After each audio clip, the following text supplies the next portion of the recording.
Good afternoon, everyone. Thank you so much for joining us. It's a real pleasure for me to be talking to an author with whom I've probably spent at least 20 years, probably more. 20 plus, yes. Yeah, indeed, Mark De Castrique.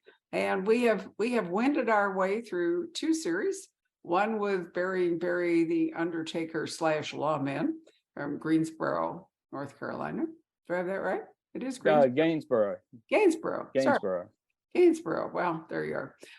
Anyway, and the other with Sam Blackman and his partner, a wonderful series set in Asheville and North Carolina. So Mark is actually in those two series toured us around all over North Carolina and other spots.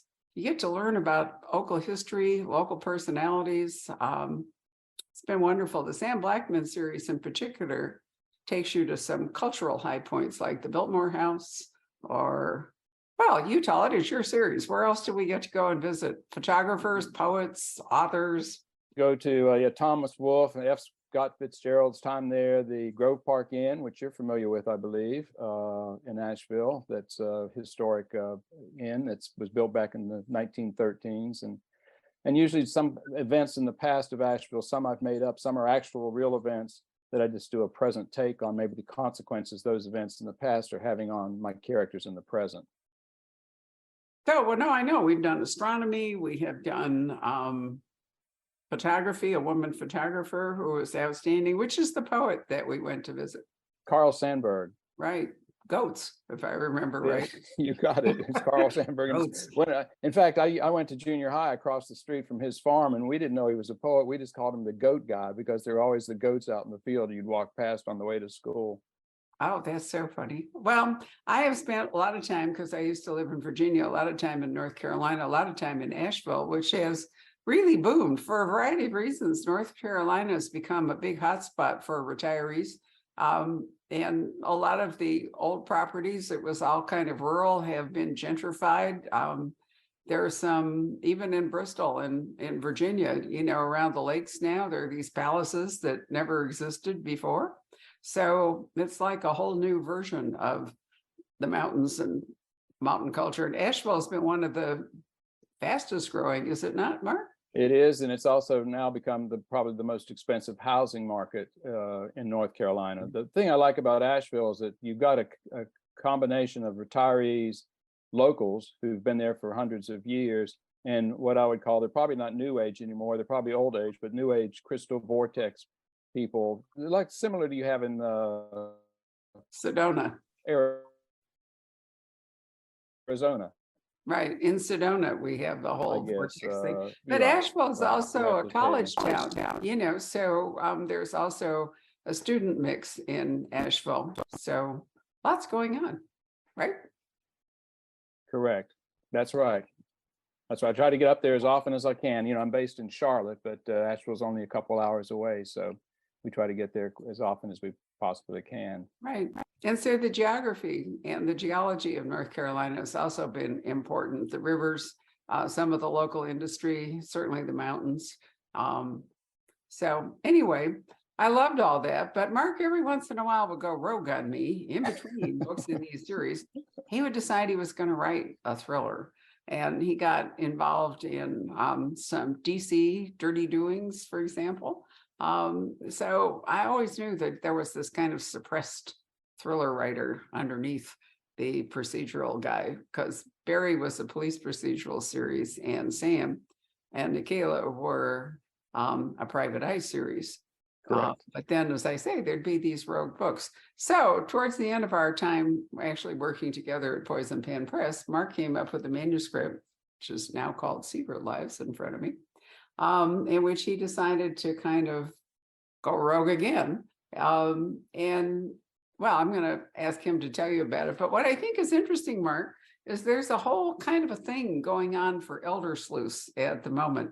I mean, for a long time, the elder sleuth, the go-to elder sleuth, aside from like Hercule Poirot or Miss Marple, was Mrs. Polifax. It was a wonderful series by Dorothy Gilman, and Mrs. Polifax was a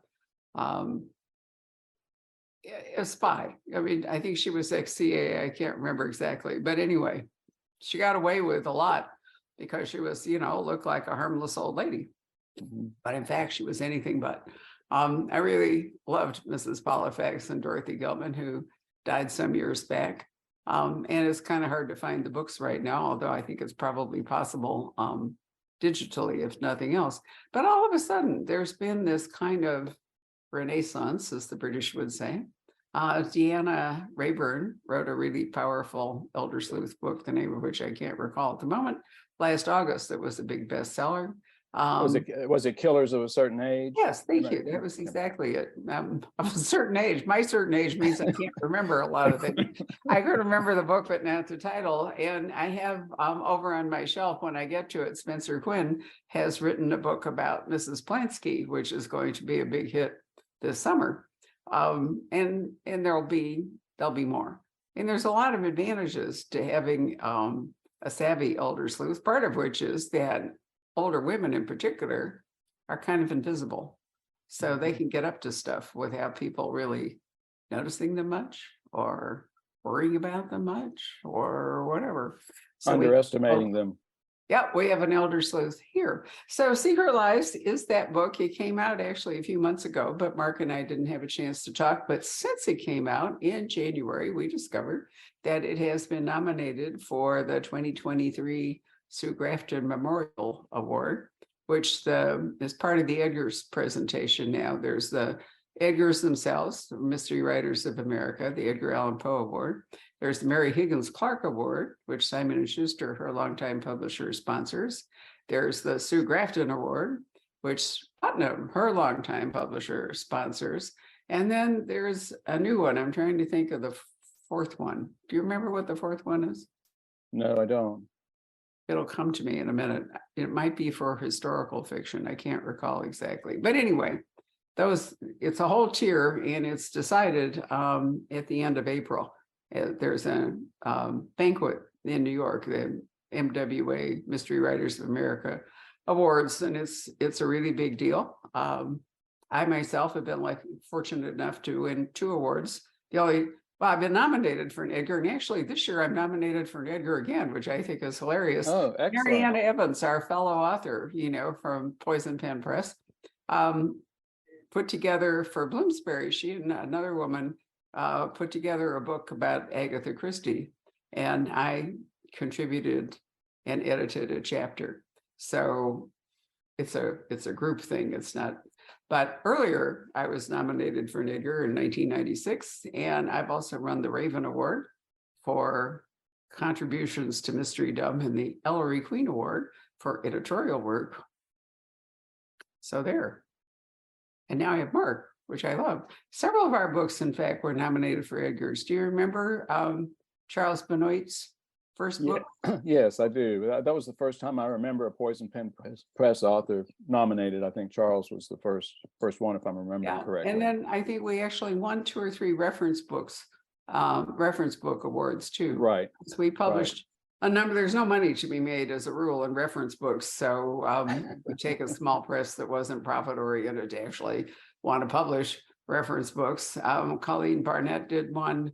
There was one about poisons. I'd really have to go back and look, but anyway, we've been very fortunate, and I'm so pleased that Mark is a new person carrying the banner for Poison Pen Press, which is now an imprint of Source Books, because we sold Poison Pen Press to Source Books in January of 2019, and I am no longer the editor for Poison Pen Press, but I did work with Mark on Secret Lives before the sale. So it's been a while. This book's been in the works now for 4 years? Yeah, actually, not only did you read that early manuscript and help me with it, you and the bookstore are the reason that character came into existence. I don't know if you know that story or not, but I'm not sure. Well, if I do, I don't remember it. It was in December of 2019. You invited me to come to the bookstore. I had a book coming out called Murder in Rat Alley, which had to do with the Apollo space program and the tracking systems that were there. And one of the tracking systems is buried in the Pisgah National Forest, which is outside of Asheville. But on the way, after I came for the signing and the event, on the way home, flying back from Phoenix to Charlotte, I sat by a young woman and we got talking. And I said, do you live in Charlotte? Are you going to Charlotte? And she said, no, I'm changing planes. I'm going to Washington, D.C. to visit my great aunt. She's 85 years old, and she lives in the house she was born in, which I found unusual, not only to live in the house you were born in, but in Washington, D.C., where there's quite a bit of turnover in the housing market. And I said, does she live with other family members? And the woman told me, said, no, she doesn't. She's the only family member, but we don't worry about her because she rents out rooms to Secret Service and FBI agents. And we always know there's somebody in the house with a gun, was what she told me. And so I thought, now that's a character that's worth telling a story about. And so I decided to make her an FBI agent herself, her history with the Bureau. A friend of mine who was my father's generation, when she was in high school in DC, used to ride the bus into the FBI building and work in the fingerprint department as a 14-year-old girl. And so I kind of mashed those characters together to come up with Ethel. My guiding personality that I saw in this character was Ruth Bader Ginsburg, someone who I thought would be brilliant, sharp, feisty, suffer no fools, whatever, and someone who in her role would be underestimated by the bad guys. And so that's thanks to you and thanks to the bookstore and thanks to my seating on this plane, Ethel came into being. Well, how more power to her, and she has real potential. But so what we have actually here is Ethel Fiona Crestwater is her actual name. She's 75, looks like her grandmother, although she's never been married, doesn't have children, doesn't look like a threat. She was kind of petite and frail. Ho ho. And then what happens? I mean, because that's, you know, what we think. And then there's what we call the instigating incident. Yeah, one of her roomers that's in present day is shot and killed on her front lawn about 4 a.m. And so he was a Secret Service agent. Ethel also has staying with her only living relative, who Jesse Cooper, who is her double first cousin twice removed, who is raised up in California, never knew Ethel, but came to grad school at American University in DC. And so he is now in the house too.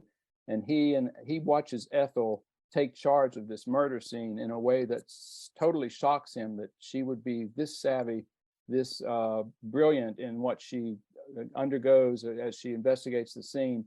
And she shares information with the police, having rented rooms to boarders since she was 22 and she's now 75.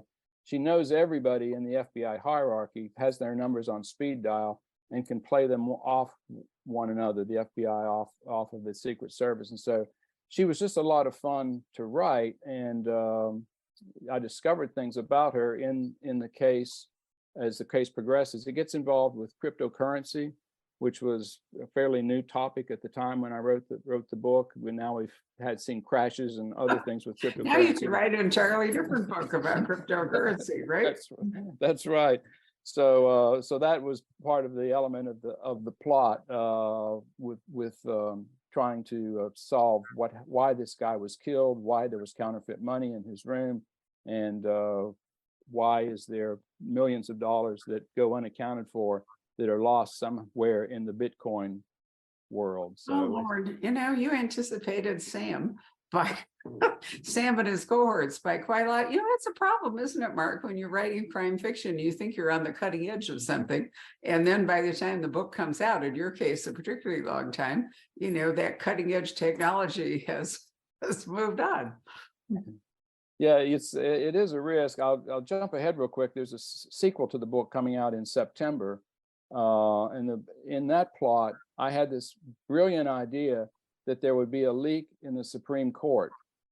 And so of course, after I finished the first draft of the manuscript, the whole Roe v. Wade leak blows up. So I had to go back and at least acknowledge it. And this is kind of the strange part, is that my justice, Ethel, gets paired up with the Chief Justice, who is a woman.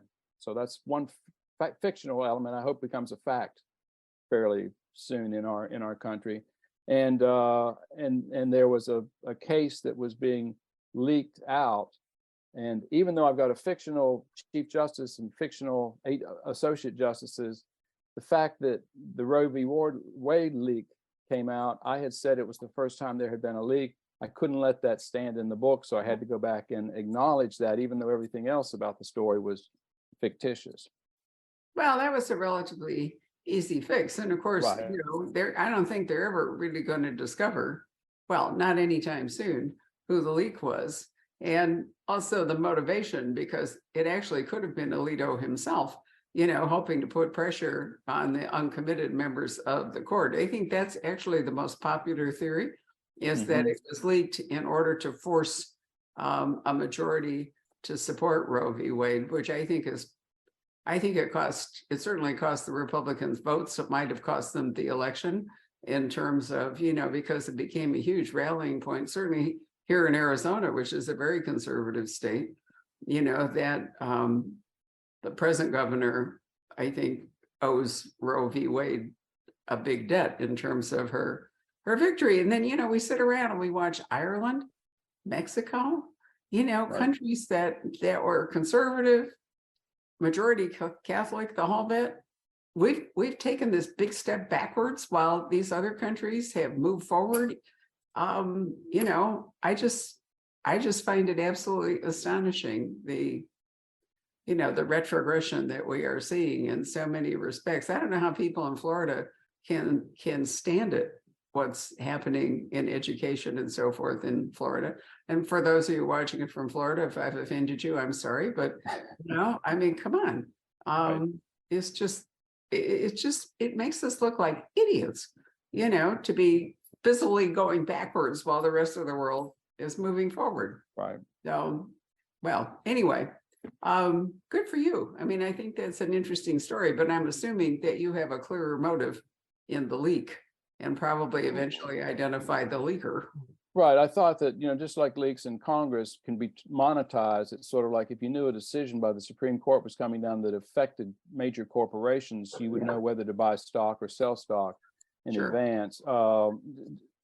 As we talked about cryptocurrency and secret lives in this book, which is called Dangerous Women, the whole electric vehicle push is part of a court case that's wending its way into the Supreme Court. This is the one that's because lithium, as the New York Times describes it, is now the new gold, because Right. all these batteries need it. And we only produce 2% of the world's lithium. So we see ourselves winding up in the same place where we were with oil, where we're dependent upon maybe not so friendly nations that have lithium supplies and we haven't developed it. But to mine lithium, open mining, is so toxic, it destroys the landscape for like 300 years, contaminates the water. And it's some of the big sites are in the West, like Nevada, where you don't have a lot of water in Nevada in the chronic drought that you're in. And with feeding, I guess, Scottsdale and Phoenix depend upon water coming down from the Colorado River and those We're rivers. part of that whole Colorado compact and probably beginning to look at water rationing. There'll be more pressure on California to desalinate, since they're the only one of the either 5 or 6 states in the compact who actually can do that. Although we could do a little, I guess, if we went all the way down. There's a little tiny bit of Arizona down that probably could, the Gulf of Cortez probably could do some desalination, but I don't know. I read that the climate shift, that we're moving from La Nina back to El Nino, and that might temporarily alleviate the drought. But all the Pacific Rim countries, I've traveled in Peru extensively, and there's a whole cycle there of drought. And then if you go down to Arequipa, there's a little girl whose body was thrown out of a glacier, but she was a sacrificial victim. Wow. And it's imagined that it was because when the drought was so severe, that the people thought that the gods needed to be appeased, didn't understand the Humboldt current or whatever it is that goes rocketing by. Maybe not the Humboldt, but anyway, whatever current it is. Right. So I don't think that our situation is going to have any kind of easy answer to this for sure. So you're right about lithium. No, But and that there's set up another- that set up the conflict, because you've got ranchers and Native Americans who have land issues and water issues, and you have mining and federal land that's granting these things. that are in direct odds to what the priorities are for these other groups. So I found that interesting and put it in the context of the Supreme Court decision that is being leaked, is sort of the motivation and the energy within that story. So you're going with follow the money, which is always Yeah, an excellent fairly trope. safe direction. That's true. It really is. You know, though, I hadn't really considered this, but the Wall Street Journal had a big piece the other day about electric vehicles and the fact that they can be hacked. And, you know, all of the dangers then that may start occurring. You could be kidnapped while driving your car. Well, seriously, you know. That is interesting. Yeah. Yeah, no, if somebody takes control of your electric vehicle, you know, it's all about computers and all. They can hack your car, they can, you know, they can drive you over a cliff, they can kidnap you, they can do all kinds of things. And it really made me suddenly think twice about whether I really wanted to have an all electric vehicle. It puts a new meaning on computer crash, that's for sure. Yeah, no, absolutely true. But anyway, it's a fun thing for you to explore.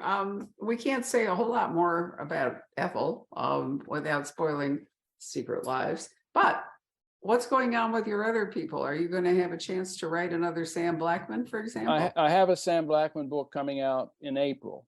And This April? This April. It's the 9th one in the series. And I find this with my characters that sometimes I worry about them. You haven't visited them in a while. And in June and July of 2020, when the pandemic was at its ravaging worst and the Black Lives Matter and George Floyd murders were causing protests and the Confederate monument issues were going on, I wondered what was happening to Sam and Michaela in Asheville, because Asheville was not immune to any of these things going on. And you may be familiar with this, Barbara. There was a FBI file that was declassified that was J. Edgar Hoover's investigation into Martin Luther King Jr.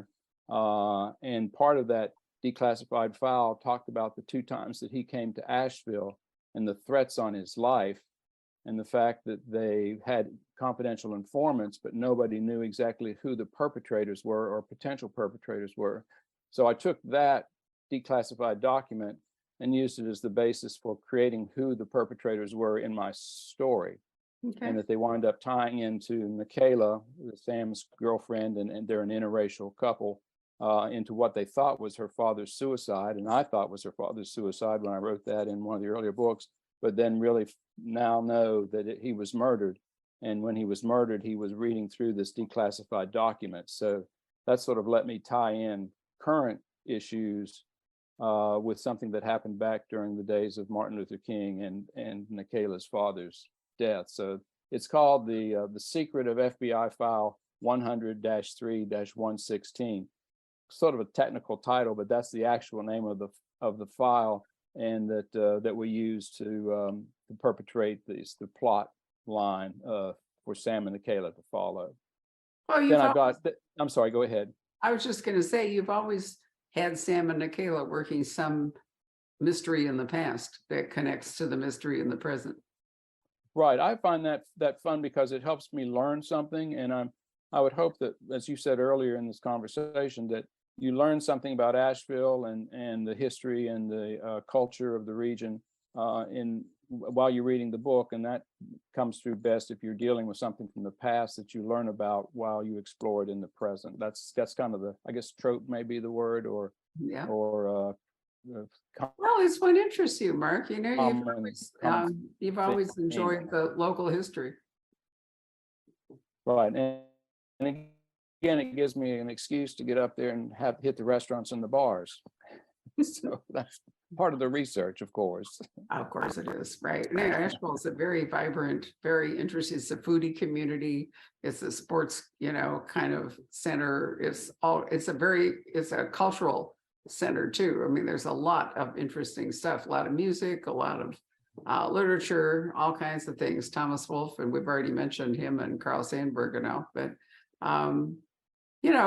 I think it's a really fascinating part of North Carolina. I know it better than the coastal parts. I know it much better than Charlotte because it was closer to Virginia and a relatively easy drive. So I've always loved that series. Is Barry kind of buried at the moment? At the moment, I left him that book has 7 in the series. I would hope maybe to be able to go back and catch up with him. I left him in a very good place, moving Mhm. back into the funeral home, married, and was expecting twins. And so that's kind of where we left him. And I think, if I do another book or two with Ethel, we'll see how Ethel progresses, and Sam, that there may be room in there for Barry to reappear and hopefully catch up with what's going on in his life. Well, I think of all your books, they have the most humor. You always had wonderful dialogue, and some of the characters in there were, in fact, remember you and I had a really huge debate over the reappearance of a character, and you're too soft-hearted to just bust of her, and I insisted that you kill her. I was just like, come on, Mark, enough. What I want to say is I had 2 books came out back to back, and in the first book, you would not let me let a character live. You said this person has to die because of what they've done. And in this book that came after that, you told me you're not letting this character die. This character's too interesting. So I've always kind of you've got good instincts, obviously, and I followed your advice. So sometimes you're the one that says whether a character lives or dies, and I'm the one that gets the blame. Right, kind of a DS back. Well, anyway, but I was right. I think for the We're books and the right. stories, both times, that I think it was harder for you to kill the character than it was to let the other one live. But Right. there really was no other good solution to it. And sometimes when you're writing crime fiction and people are despicable or really harmful or whatever it is, you do have to give the reader some kind of resolution that, so they don't go out wrecking lives and carrying on. Right. And if you kill them, you save all the court costs, which is what you pointed out to me Well, too. that too. It's much more economical. What That's did it right. cost California to keep Charles Manson alive forever? And to what purpose, I might add? I mean, I'm not a fan of capital punishment, but I am a fan, at least in fiction, of neatly disposing of characters like Manson, and kind of see where we are. Do you know, Mark, that we were cleaning out a storage locker a couple weeks ago at the bookstore at the Poison Pen, and we discovered a big cache of your books in hardcover. So they're no longer in print, and I don't have a complete list of which ones they are, but we're going to get them together, and then I'll send you a list so you can tell your fans, because this is the only place they're going to be able to actually get these books. Sure. Okay. No, I'd be happy to do that. I think it'd be really fun. It'd be lovely if you'd come and see us, but I don't know that you're going to be, that you're going to be toured, but you're always welcome to come if you'd like to. Thank you. Well, I always enjoy being there, and maybe I'll find a new character if I come back. Well, you could do that. I mean, Sure, yeah. seriously, we could talk about Sam. Well, let's take a look at it, because somehow or other I have missed the fact that you had an April book, and I'm not entirely clear why that happened, but obviously I should have been alert to this publication. We had tried to space them out. It's from a different press than Source Book, so I had That would explain it. put Where's it in that with from? a 6-month window between the two books. So it kind of worked out so the one's not stepping on the other. Got it. Well, I'll tell you what, when this is over, why don't you email the information about Sam? Okay. And then I will get it together. I was feeling really incompetent. No. Oops. This is something that just happened fairly recently. So you're not Okay. behind the times. Right. Well, I mean, it's interesting that some Poison Pen Press authors have found other paths to publication since we sold the press. And I try to keep up with all. Warren, for example, is actually working with Ingram, with Lightning Source, because he wanted to continue writing his wonderful Oregon series, which I think they're fabulous myself. Mhm. So I'm really pleased about that. So, March is Small Press Month, which means our independent publishing month. I can't remember which one it is, but there are paths to publication beyond the 5 major publishers, probably soon to be 4, but maybe not. Maybe Simon & Schuster will in fact belong to a hedge fund and carry on as Simon & Schuster, which I personally think would be a decent solution to it, because the rest of them, I mean, it'd just be too big to, but then there are several small presses, such as Source Books, smaller presses that, are moving along, and then there's some startups coming along. So there really should be an avenue for many avenues to publication, let's put it that way, available. Can I ask you then, as a bookstore owner, how do you sort through all the offerings that you come in from maybe new presses, just based upon personal reading of it, staff reading of the books, and making recommendations for authors that are coming off of small presses? Well, it's certainly not easy to keep up with it. I can keep up with authors with whom I worked for 20 years. I'm paying attention to what they're doing. There are distributors that consolidate small presses, for example. And so if you work with them, there's International Publishing Group, there's the National Book Network, and then some of the bigger publishers actually distribute books by smaller presses. So Melville House, for example, is a small publisher that is distributed by Penguin Random House. Norton is an independent, smaller. It's in that next tier, like Source Books, right below the big five, and they have Penzler Publishers, for example, is one of their clients.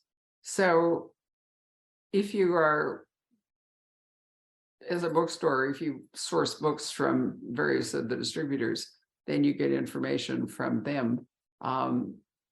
Ingram Publisher Services, for example, publishes Europa, which I think one of their authors just won the Booker Prize, or at least was nominated for the Booker Prize. They have an excellent sales rep. They're also the distributor for Ocean View, which is another small crime, publication run out of Florida by the Goosens. And I've been doing it for so long, that people contact me very often, in fact, every day, to tell me about books that they have. And unfortunately, most of those people are either self-published or published by Amazon, or, some, and so we've had to take a stand that unless their books are distributed by Ingram, the major wholesaler, or International Publisher Services, or one of the other I mentioned, we can't really afford to buy those books, because the bookkeeping, the accounting, and so forth is just really burdensome. But me, I read almost all the books that, and not a lot of booksellers have time to do that. There's a woman in Minnesota who I am convinced does not actually work in her bookstore, but spends all her time reading books. And she's always so far ahead. I really admire her for it, but I can't imagine how she does it. Anyway, there's no. Let me ask you one question that's fresh on my mind, because I just filled out a query, a form from I think a Thriller organization about books and stories being created by AI, and whether would we have our books agreed to be generated through AI? What role does it play? What do the readers need to know that this is a story that was created by AI? And I guess that would actually come down to booksellers. Would you sell a book that was published, but the author was a computer program? Yeah, absolutely not. I totally draw the line at that. I find it hard enough when there are publishers who are not always upfront about. There was a big book that came out last summer, and the publisher was not at all upfront about who the real author was. You had to really pay attention to discover that it was essentially ghostwritten, because they made a big hype about it. It was a debut, which it is not, and it was written by so-and-so, which it was not, and I briefly fell into the trap and then realized what had happened, and then, discarded that and went another way. So, ghostwriting is an honorable profession, and there are many people who've either made a living or learned to write their own novels ghostwriting. Particularly true in celebrity memoirs and biographies. That's where you find the most ghostwriting. And I think it was Robert Harris who actually wrote a book called The Ghostwriter, in which he sort of dipped into how the whole thing works. So I'm fine with that. I'm fine with Right. ghostwriting as long as it's acknowledged as ghostwriting. When I'm not fine with it is when some more famous person is claimed to be, the author and the ghostwriter is hidden, and that part is, I don't like that. And I would feel exactly the same way about AI as I would feel about a hidden ghostwriter. Right. The thing that I guess I just can't wrap my head around is that AI would come with a lot of imagination as opposed to absorbing data and putting it in a more predictable I can't see what the point way. of it is. I mean, I'm really, I mean, I understand why the thriller writers are taking a look at it, and I do think there are going to be some really interesting stories ahead about AI generated fiction. But there's also that whole question of fan fiction, which I never paid a lot of attention to until, as you know, we're the Outlander bookstore. So Diana Gabaldon has had to cope with a ton of fan fiction, which in one sense could be viewed as a tribute or an expression of devotion or fascination or whatever. But it's not okay when it's put out there to make money. When somebody decides they're going to write, quote, fan fiction and basically steal your world and your characters and write about it in such a way that they get to profit from it. That's a whole different deal. And AI sort of strikes me that way too. I mean, with all the things you'd have to do to program, a computer to write a novel, why not just write it yourself? Well, what would really kill me is if the AI wrote my book and it was better than what I wrote. Well, there's that Which could risk. be a possibility. I don't know. I mean, there are new frontiers in communication and computers and everything all the time. So I find that you have to be more and more nimble to survive, even as a bookseller. Things that I would never have even thought about doing. But I mean, this is our heading towards our 34th year, and the revolution in communication, in working with customers. And when I started the Poison Pen, there was barely a fax machine available. So the first years of the Poison Pen, I would invite people when they would come into the store and say, boy, this is so neat. I wish we had one of these back home in like Dubuque, Iowa. And I would say, sign here and I will write to you and we can ship you books, which they did. I mean, we don't actually have a marketing plan. We don't advertise, never had a marketing budget, whatever it is. But back then, I would write it out laboriously. I had a friend who would, I mean, it was better than typesetting, but pretty close to doing that. And we would then send it to the printer and it would come back and we would have to print out labels, and that became more and more automated. You had to figure out how to get your database, to print out labels. Then we would have to fold the newsletter and put labels on it. And then we had to tape it so it could go through the post office. And then we had to stamp it. It's a huge endeavor and it cost a fortune. And the fax machine was really there for overseas customers. And then the problem was, how did people pay for books? They sent checks. And if you were overseas, it was a lot more complicated because we didn't have PayPal, we didn't have international credit cards, the whole bit. But anyway, we persevered and, all those problems really got solved. I mean, I sit down and I put something into MailChimp and it goes out bang to 20,000 people. And, there we are. And, we either get money by PayPal or by credit card. I have learned that international debit cards do not process in the United States. So we have to say to people, either you have to use a credit card or you have to use PayPal. Are you telling me you don't use Bitcoin or any cryptocurrency? No, we are not doing cryptocurrency. I don't even want to go there. So we were not affected by the whole FSX disaster. My point is that, we have been propelled by technology, which in many ways has solved problems, but in other ways it creates problems. And, you have to kind of keep up with the flow. For example, I don't understand TikTok. I'm never going to understand how TikTok is selling books. And I don't actually care how TikTok is selling books, but there are bookstores who are doing extremely well, marketing through TikTok. Look at Colleen Hoover, who could miss it? an absolute phenomenon, and it's all part of that program. Well, okay, so at some point, our government may say that a Chinese-based technology can't happen here now. I mean, there may be a whole shutdown of TikTok. So you can get a tool and you can learn a tool, and then circumstances may take away the tool. And then what do you do?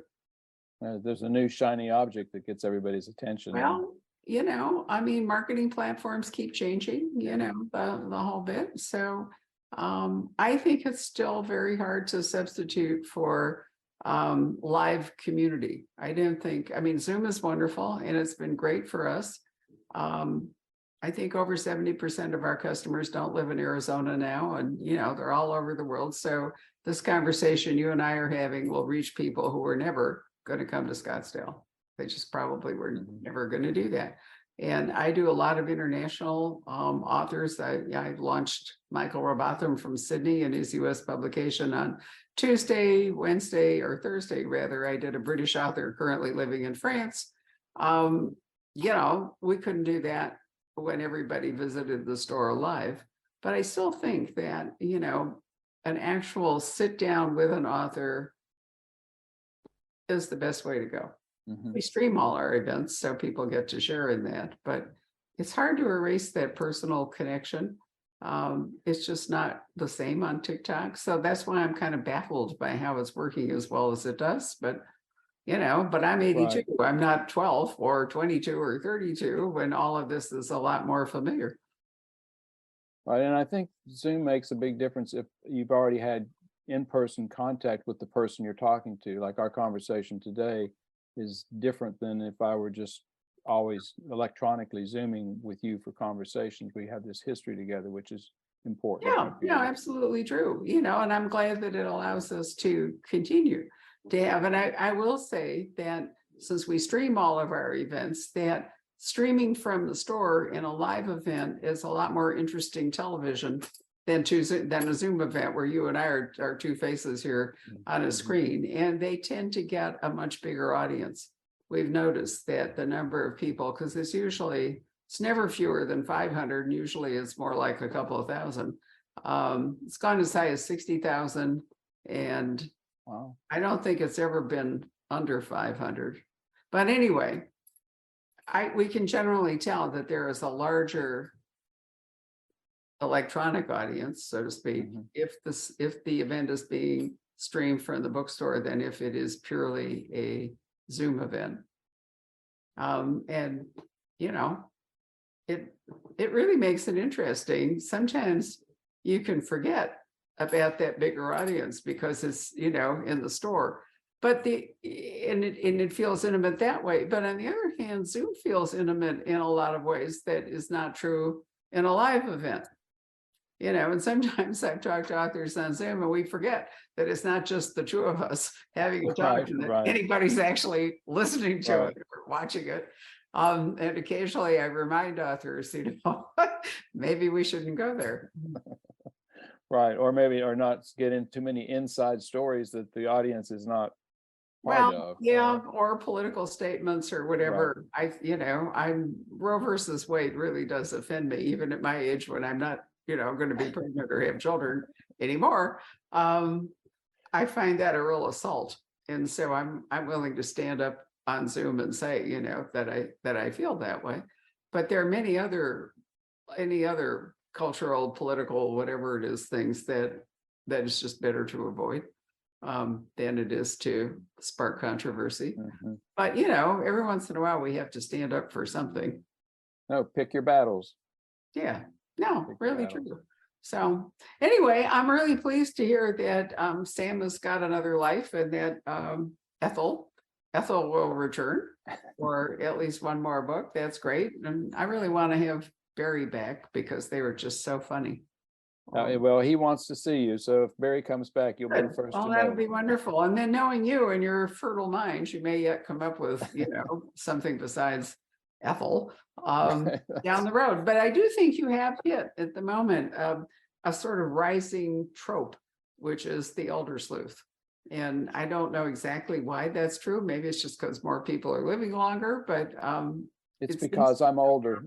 Well, no, I know you That's and I what- are definitely older sleuths, but I just mean the interest in them. And Right. it may be that the older audience is, you know, playing to an older audience is part of it. Or maybe it's just a recognition, you know, I mean, they're demonstrating in France right as we speak, you know, against raising the pension age and all. Maybe Mhm. that's because people are living longer and leading better, healthier, stronger lives as they get older, that that's becoming.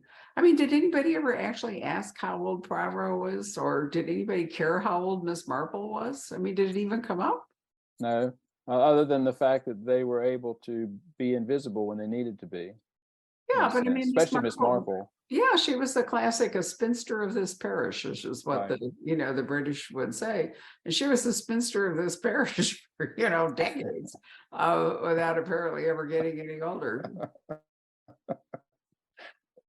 Right.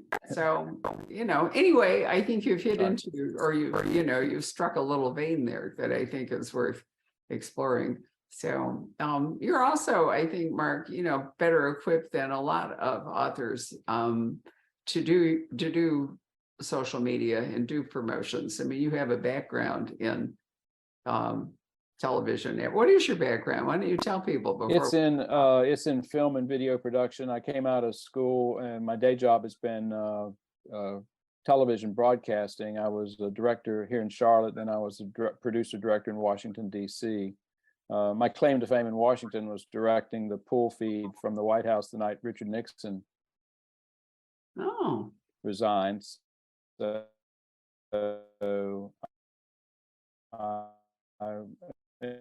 and so that's part of the Washington, the years there. That's where I met my wife in that area. So it gives me a chance to kind of reconnect with the Washington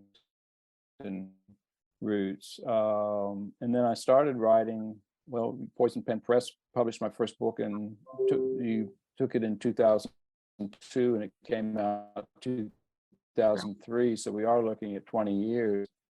20 plus years I've been able to write and still do my video work. So it keeps me out of trouble and I enjoy things. Very filled on that, and very to work with you and the whole team at Poison Pen Press. It's just been great. well, I'm glad you get to continue working with Diane and with Beth, you know, and Holly. That I think that's wonderful. That it has gone on to have a life of its own, even though, well, a different life, let me put it that way, than it was when we sold it. So that's very gratifying to me. Right. Jacob, why don't you pop in here and see if there are any questions or comments from the audience that you would like to present. Jacob always has great questions. Hey, Mark. Hey, Jacob.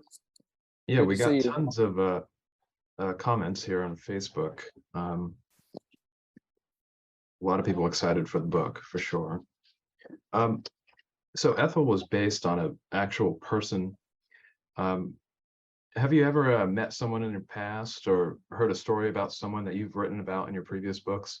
I mean, for example, Sam Blackman, was he based on anyone? I'm not sure that Mark isn't a bit frozen, or maybe it's me. Yeah, he's having some video issues here. Sam was not based on any one story. Oh, you see me? I can see. Can you hear me? Well, you know Can you what, hear you me might okay? you might want to disconnect and let Jacob bring you back in, because I think your signal is a little faulty. Okay. Just end the meeting and then Jacob can click you back in. Should I leave and then rejoin? Yeah.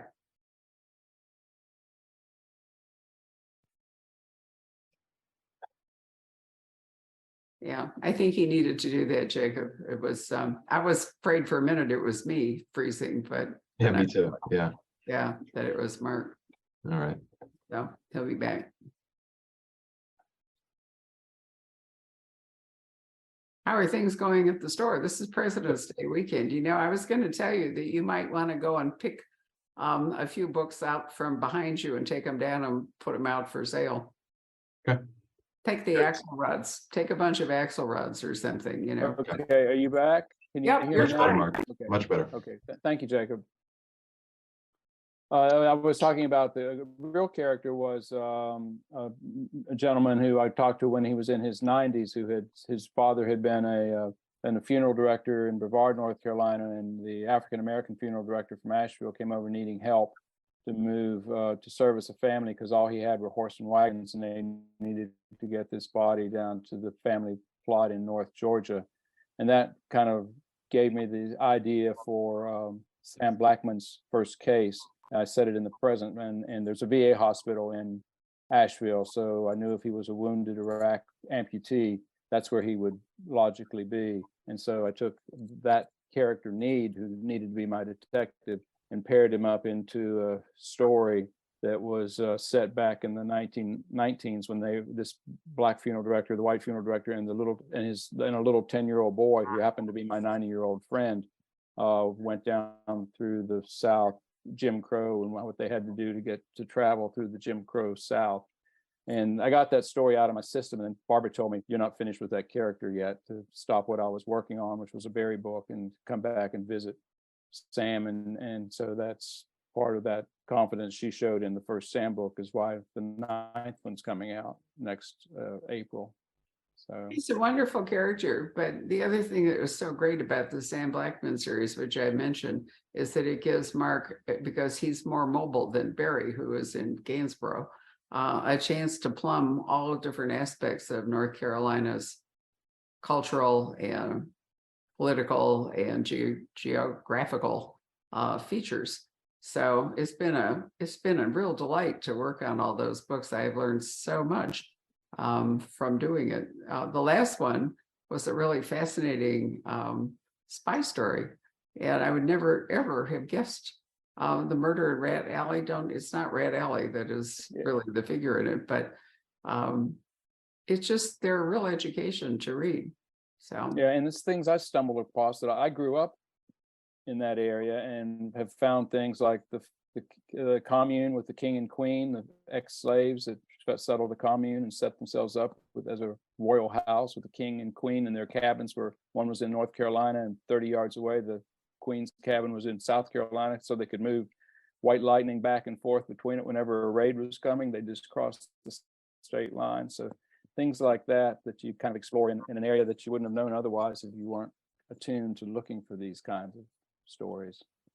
That's what makes it fun for me, at least. Mark, do you have any other series or characters other than Sam that you would like to go revisit? I mean, you're on your 21st book now. Is that what it is?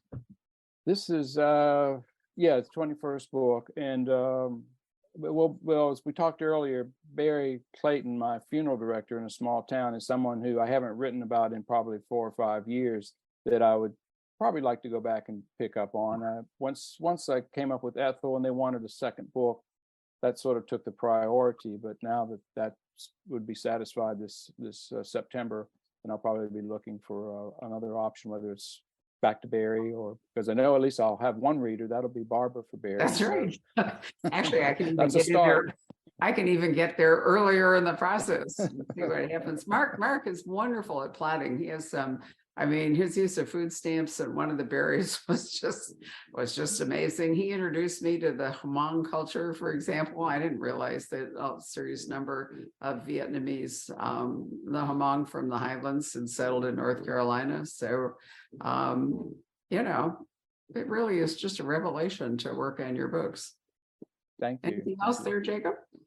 Yeah, this one's from Linda. Have you had any big surprises during your career, or what has surprised you the most during your writing career? Oh, I think the biggest surprise I had was when the first Blackman book came out, and I had worked on the cover with Rob Rosenwald and the color illustrator, and I got a call from the Biltmore House with a cease and desist order to stop the cover the day it went to press. So that gave me, and it was 5 o'clock on Friday afternoon, so I had to worry all weekend, and they were able to settle something with once they realized how we were using the image of the Biltmore House and everything, we were fine. But that was an unpleasant surprise. Sometimes I get a surprise when people will say, I pass your Blackman books on to people who are moving to Asheville because it gets them to know the region and some part of the history. And so in that way, it feels like it serves as a welcoming vehicle, for readers who want to read, particularly, especially because of the setting. Okay, great. And would you classify yourself as a topical writer? I mean, do you first come up with a topic, or do you personally find characters to be more important in your stories? I think character drives the story, and because it's happened differently for different books. The plot for the book called Murder in Rat Alley, that had to do with the death of a scientist back during the Apollo program, whose body was discovered 20, 30 years later. That was fitting into an existing series. I think something like Ethel, that's a new character. I didn't have a story for her, but I had this character that I envisioned, and so it was driven by character. But I think in the final analysis, something has to happen. I mean, the characters are interesting, but you reveal the character traits through the way they react to events and other people around them. And so it's clearly a meshing of the two, character and plot, to come together, and they each play equal. I guess there would be a three-legged stool. There's plot, character, and whatever that other leg is, maybe booksellers that make something successful. It's the landscape of the story, Right. Mark. You're It right. really is. And by landscape, I don't mean just the physical landscape, but again, it's the culture, it's the geography, it's the history. Mark is a real, an amazing ability to bring all three of them together. And as he's written these longer series, there are secondary characters who have come to life and moved along the stories. Barry had, for example, a really interesting family. His father had Alzheimer's, and eventually we lose him, but he has an uncle who's a real character, his mother's brother, who comes into play. Nikayla, I don't think, was originally a main player in the Sam Blackman, but she was irresistible in Blackman's Coffin, so she stuck around and became a secondary lead. I mean, they became a team. But then there's a lawyer down the hall, and that's what happens in really good series, is you get a whole ensemble cast. Right. You bring them in for a specific purpose, and find out that they're not going to leave the page, and they have more to contribute than you originally realized. Right. Some of them leave, but some of them stick, and some of them are harmed, in the course of the story. Not everybody survives. Right. So, it's there's even a dog. Right. An important dog. I remember, I think it was Ian Rankin, when you had the conference in Phoenix and Scottsdale celebrating his 30th year of publication, who said he realized he had entered a dog into the series and would never be able to get out of the dog. You can kill lots of people, but you better not lay a hand on the dog. Actually, Ian, years and years ago, came to the store, and I had insisted that he come wearing his kilt. And for whatever reason, an earlier dog than the one we now own came to that event. And I remember Ian looking at me saying, "You're the only person in the whole world, Barbara, that would have made me come wearing a kilt and then upstaged me with your dog." So Ian and I have a very long history. He's great. I love his books. He is great. He's wonderful. Well, I think that's it for questions. Wonderful. Well, Mark, what a pleasure it's been to talk to you. And now, of course, that I know there's a Sam Blackman, I'm going to go and read my email as soon as you send it to me. Okay. And I will then tell Mark fans and Sam Blackman fans about the book, and make it available for you in April, so that we can have the fun of reading it. Anyway, Secret Lives. So as a reminder, it's up for a major award. It's a really nice debut for a new character. Lots of fun. And we have copies, but you can also get them anywhere. And presumably there's an audiobook version as well, I would imagine, as well as the digital version. So all good news. So thank you very much for watching, Jacob. Thank you very much for doing the technology. And I hope you all have a wonderful President's Day weekend. Bye. Thank you, Barbara. Thank you, Jacob. Enjoyed it so much. Thank you. Hello. We hope you're enjoying our programs and podcasts with authors. We'd like to expand them, and your help would be appreciated. please make a donation at poisonedpenfoundation.org. 100% of the proceeds will go to help connect authors with readers in this difficult time. Thank you.